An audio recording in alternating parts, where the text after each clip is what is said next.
So late one night, I'm sitting on my couch wondering, can you turn plastic back into petroleum that you can actually use?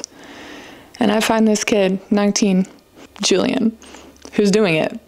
He built a reactor by looking online and seeing how to build a reactor. It's pretty crazy to me. So I was immediately such a fan of him. His content is amazing. I am so here for anybody who is just putting this level of dedication into something that they're so passionate about, and started following him everywhere. And a couple months later, maybe, I saw on his story that he needed a diesel truck to try out his plastadiesel in. Diesel made from plastic, yo. Like, by a 19-year-old, just what? I was just immediately like, I would love to meet him. I would love to like support this, and I don't live that far away. And you guys know I'm always down for a road trip, right? So I messaged him and asked if he'd found one yet. No luck. I was like, I'm gonna do it. I'm gonna buy a truck or a car or something. I could have a truck or a car. Kinda need a truck for the farm anyway. I'm vlogging. We're headed to Orlando to look at a 96 diesel truck. Yeah, there it is, I think. That's not it. No? No, it's a great one. She has multiple? We just looked at the first truck. Not exactly sold, like it would work, but there's another one a little closer to our house, so we're gonna head back, check that one out, and then we'll have a little better comparison, just because we actually would love to have a truck, and these trucks are so cute. We're gonna see if this one's a little better, otherwise we'll just snag that one and call it a day, and then hopefully it doesn't blow up. Truck number 2. Yeah, see, that one's cute too. It's blue, but it's not 4-wheel drive.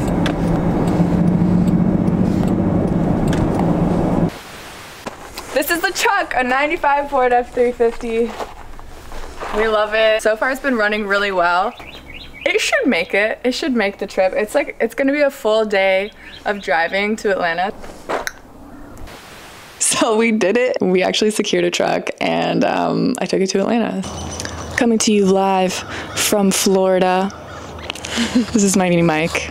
I'm definitely gonna have fun with this thing. We're about to take the Ford F350 to Atlanta to meet with the mad scientist, Julian. Hopefully we're not getting pranked, and we're gonna be the first plastadiesel vehicle, at least made by Julian. Wait, did that make sense?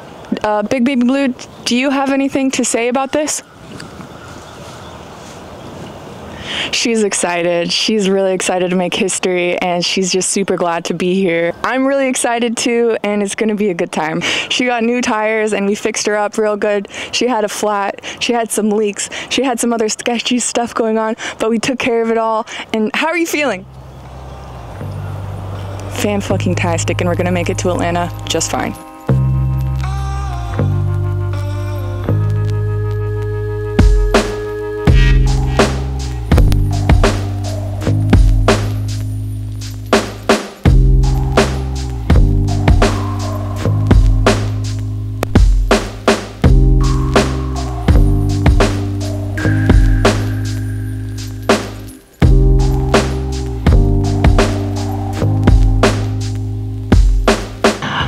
So we're about 2 hours away from Atlanta and where we're gonna stay tonight.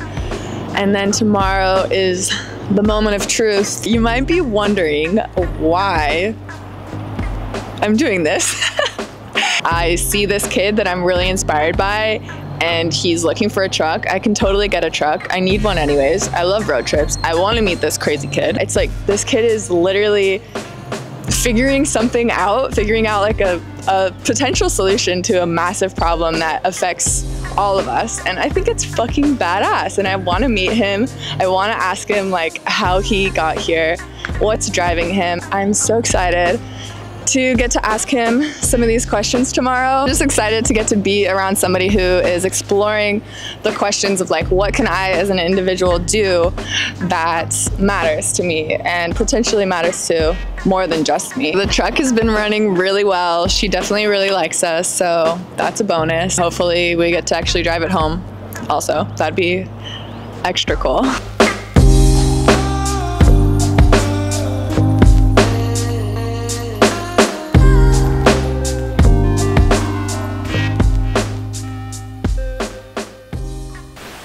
Oh my gosh, you guys. We just met up with Julian. He is so awesome. Staying in a little hotel tonight and gonna meet up tomorrow around like noon or something. And yeah, we're gonna do the whole thing. We're gonna go live, which I never do. Didn't realize, I guess he's been waiting to do this for like years, which is pretty crazy. So I'm super glad that we were able to team up on this and make it happen. And yeah, the truck drove so well here too, so I'm super thankful for that. Love the truck. I'm definitely emotionally invested in this now. But I'm gonna get some rest. All right, we just showed up. We're in the parking lot where we're gonna do this experiment. Last night he told us he has like a half gallon of it or something, so I'm not sure exactly how they're gonna rig it up, but it looks like he has some people here that know about cars. So I think this is definitely one of the top most random things I've ever done. I want to keep this up. I like it. Okay, girl. let's show them what's up. I know you got this. It looks like we're getting ready. We've got some Home Depot buckets. That's how you know it's serious, right? It's about to go down. Is that it? It is. The plastic diesel. Oh my gosh. That's about to go in my truck? It looks good. It's pretty. It got pretty dark because it's been sitting for so long. But when you pour it, it's like red. Ooh. Yeah. It doesn't smell good though, I'll tell you that. That's probably a good sign. If it smelled good, I'd be a little worried. One of my people works on cars, so that way I don't have to get my suit dirty. All I have to do is pour it in. He's smart. So at this point, we're just waiting on the camera crew. Okay, cool. I got some Nature Jab merch, so, you know, I gotta rep it. So guys, what we're doing is we're taking the oil filter off and we're gonna get the real diesel out of here. We got the oil filter out right here. So what we have in there right now is real diesel. And we're gonna siphon this real diesel out. And once the camera crew arrives, we're gonna put the plastic diesel within this fuel filter and we're gonna turn this baby on. Let's go. Run the first ever car off a plastic diesel. This is crazy. We're about to take the diesel that's in there out right now, guys. Oh yeah, it's just different because I use microwaves.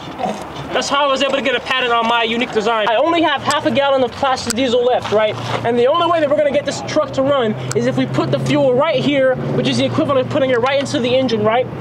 And then what's gonna happen is, that's gonna be the first thing that the engine sucks in and burns. So if this truck starts and runs, it's running off of plastic diesel. No, I know. Here we go, chat. Oh, the truth.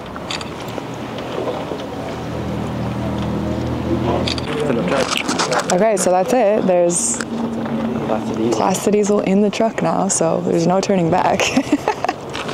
Let's get all these plastics out of our ocean because we can run our world off of them.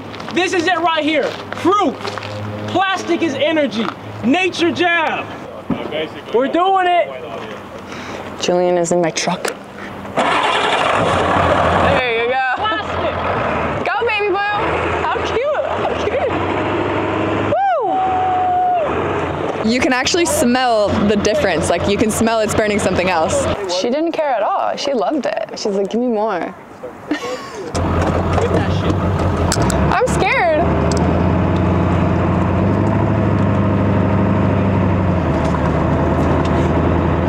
It smells like plastic a little bit. That's crazy. Wait, the smell is actually crazy. It worked, dude. You're like, I knew it would work. That's so cool. Like, thank you so much. Like, yeah, I really can't even say thank you enough. Dude, thank you. I'm so glad. So I just popped the hood and it literally, smells like plastic. I don't know how to explain this, but not like in a bad way. It smells like, I can't smell it. My nose is stuck. It just doesn't smell like it would normally smell. Okay, I'm gonna smell this. Man, I appreciate you stopping by for me, man. Wow. Oh yeah. Wow. Yeah, Yeah, it smells different for sure. That's definitely what it smells like, burning out of the truck. Okay, so he did it. He did it. It worked. I'm really glad. We get to drive our truck home and use it on the farm. Now we are back at Julian's house and I'm going to see his reactor. I'm going in the backyard right now. I'm gonna see this thing. This is it. This is it. Wait, what? Look at this. Tell me that doesn't look like some Marvel movie thing. Plastic will go in, and inside there's blades that spin. So this will connect it to a motor. So the blades would spin and let the plastic agitate and go up and back. And then the plastics will break down into a vapor because of these right here. These are magnetrons. These are what create microwaves. So I took these from actual microwave ovens and we turn these on. These are the fans to cool them. The plastic would be in here, heated up with the microwaves. It'll break down into a vapor and then it'll travel up these pipes and then go into filters and condensers to then further be processed. So the way I understand it is you're the inventor of doing pyrolysis in this way with microwaves. Indeed. This is crazy. Like, how did you come about this process? Well, it all started when I was in my junior year of high school. Okay. I had an injury, so I wasn't able to do much physical activity, and I'm always a very physical person, so I took that time to research. And I've always been environmentalist, so I started to think of, how can we deal with the ocean plastics? Because I saw that, less than 5% of plastics are recycled, and I asked why. Well, then when you really think about it, plastics get so dirty, like masks, medical equipment, plastic with food on it. You can't really take that and turn that into a new plastic because it's contaminated. So I thought the way that we can truly deal with any type of plastic is through something that universally, indiscriminately destroys all plastic. And the first thing you think of is fire. But we know what happens if you burn plastic. A lot of toxic emissions. So what's the next best thing?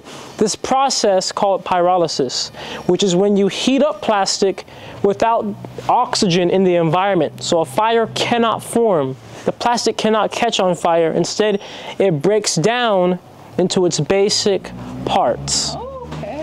What exactly is the problem with plastic and why are you so drawn towards finding a solution for this?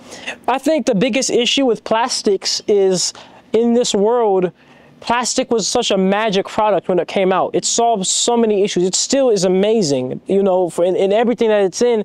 And the biggest issue is we've ramped up production to a crazy degree, but we never really figured out a way how to truly recycle it. In fact, there's like 7 or 8 different types of plastics, and the plastics that we actually do truly recycle, there's just 2 types really. So we barely recycle, but we produce so much, and as we know, it's non-biodegradable, and it's seen as a waste product, and that's why there's billions of pounds of it in the ocean. When I found out that it's made of crude oil, that's what really made me say, you know what? We have to extract the energy out of it. Nobody really cares about making another water bottle out of plastic if you know that you can make gasoline, diesel, jet fuel out of plastic. A lot of people would say, okay, but you're still burning it. Yes, we are still burning it. It is a fossil fuel because it comes from crude oil. However, with complete combustion and going through a modern engine with a catalytic converter, the real only emissions are going to be CO2 and water vapor. And as we know, CO2 is a greenhouse gas that contributes to climate change. However, CO2 is actually the most manageable greenhouse gas. The truth of the matter is plastic, when left out in the ocean or in landfills, it breaks down under photodegradation from the sun. It slightly breaks down and it starts to release methane and ethylene. There's research papers on this. And those things are far worse than CO2, like 40 times worse than CO2. Well, we can't get them back out the air. But CO2, we can plant trees, we can grow algae, we can suck it out the air and make bricks out of it. So there's things we can do with CO2, things that we should be doing anyway, like planting trees. So that's handleable, but I don't think that what's manageable in our world is to continue this absolute disrespect of Mother Earth and the oceans by just needlessly having continents of plastic in the ocean. Only 20, right?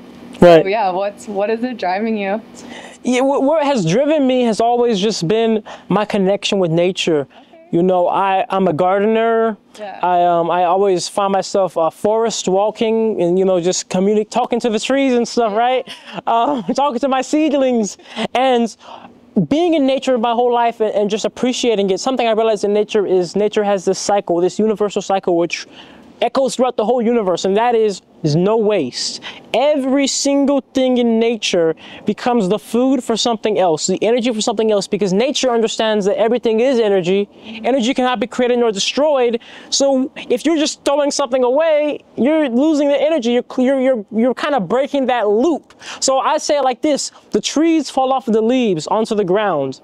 Those leaves on the ground break down and turn into fertilizer for those same trees, for the next trees, and that goes on. It's just like the carbon cycle, the water cycle, the energy cycle. It's all the same. And we in society have not had the ability to do that because we have not had a true return to source of energy with plastic. All the answers that we need are right there in nature. Do you feel like it's actually viable? I do, and I'll tell you why. Because the process of pyrolysis, turning things back into fuel, has been around since the beginning of Earth. That's how Earth turned algae and such into crude oil to begin with, right? The only issue with it on a technological level, when we as humans try to develop it, has been its efficiency. It hasn't been worth it energetically because it would take more energy in than the energy you would get out. So I innovated in the field from standard pyrolysis, which is when you just use a flame to heat things up, or just like resistive coils, like oven heaters pretty much, to heat things up. I'm not the first to do microwave pyrolysis. However, I'm the first to create a design of microwave pyrolysis that is scalable. Scalable on a level that it can be made as big as it needs to be, as small as it needs to be, and it's always efficient. So for example, this machine here, built on a home scale from scrapyard parts, handmade, the energy input for a run of plastic would be 25 kilowatt hours of electricity. And the output from all three products combined, the gasoline, liquid product, the gaseous product like natural gas, and then the carbon product, which is like coal and can be burned that way, together was 48.8 kilowatt hours. So we were getting almost double the energy outputs from compared to the input. So that was the number one thing holding it back. And that's why this is going to be viable, because as you make these machines bigger, it only becomes more efficient. So you're gonna build me one or what? Of course, right for your farm. What exactly is your vision for this? I want these machines to be in every single country, every single city, every single province on this earth. And I say that because I believe that plastic should be dealt with at the source. We don't need to have one giant centralized machine. These machines they're pretty safe when they're built properly, and ultimately they can be the type of thing that's like behind a store or something, right? So the store doesn't even need to have a garbage truck. They can just put their plastic right there. And I think that ultimately, if we have these machines so common throughout the world, there's not going to be any litter anymore, because when there's litter on the ground, somebody's going to say, that's energy. That's money. Let's take that. And I want to monetize plastic. You know how back then you could take glass jars, metal cans to the recycle yard, they give you a couple cents for it? Yeah. I want that to be the same with plastic. I want to monetize people collecting plastic, and I'm bringing it in. And I believe that having these machines everywhere and having them at the efficiencies they are, we can pay people to bring us plastic and completely not only remove all ocean plastics, but stop litter of plastics altogether, because it's money. Developing nations in Africa and in Asia, we in the US ship our trash to them, and it's littered full of it, and they also have shortages of fuel. So now not only are they going to be able to develop as a nation economically, but now they're not going to have such an issue with shortage of fuel, because this is creating fuel right there. They don't have to import as much because it's being created right there. What is it like to be 20 in 2024? I'm curious, this is a little just more about you. To be 20 in 2024, I never actually thought about that ever. To be honest, I never really thought about what it's like to be 20, because I certainly do feel a lot older than 20. I must say it like this: we live in the age of information and disinformation. I learned all that I learned not through any type of formal education or degree. I learned it purely online through finding research papers on Google. The truth of the matter is that we right now are in the times where we can be distracted the most, but we also can create the most, because we have the internet. And this generation and the following generation, Generation Alpha, we're so like technological with the internet, like we know how to use it so well. Babies know how to use it. So like if we apply our minds right to it and have the right motivation, every single person can end up, doing something like this, because we have all the information we need to right there. Like tons and years, millions of dollars of information just at our fingertips for free if you know how to look stuff up. What does individual responsibility mean to you? How do you relate to that? I think individual responsibility is huge, and it's one of the most important factors of how I was able to build this, because ultimately nobody is going to care about you as much as you need to care about you when it comes to anything you do. You know, ultimately we are truly responsible for what our life is going to be. We have to decide if we're going to go out there and work and achieve what we want to achieve, and to have that responsibility within yourself and that discipline within yourself to say that, you know what, I'm going to get this because I want to do this, and I'm not going to let things distract me. I'm not going to let, you know, the failures stop me. I'm just going to keep going until it happens. Just to have that within you, it's the keystone to doing anything, to being successful in any endeavor in this realm. How can people help you and support you? I do have a GoFundMe. I have a Patreon. I have a PayPal donate link as well. All those things are in my bio. Ultimately, the #1 way people can support me is by, you know, being engaged, watching the content, you know, engaging with it, commenting, just believing in the project, because ultimately, beyond anything else, if I don't do anything else, I want the whole world to know that this is possible. So many people don't even know that, you know, plastic comes from crude oil. So education is the best thing. So just being here is supportive. Julian, what is the best part about being you? A good question there. What's the best part about being me? I would say that the thing that I admire the most about myself is certainly my drive. When it comes to anything I do, whether it was this or my businesses before or gardening, when I want to do something, I make it happen because I work relentlessly until it gets there. I keep trying. I don't give up. You know, we just ran that diesel truck and I've been at that for 2 years. So many rejections, so many, you know, failures. But it was just the postponing of success ultimately, because it happens. So I think that's what I admire the most about myself, that when I want something, I just will never give up until I get it. Good for you. An exclusive interview with the Julian Brown. I'm honored. Nature Jab. We ran my truck on Plastadiesel. I just love this video and the questions that it brought up for me.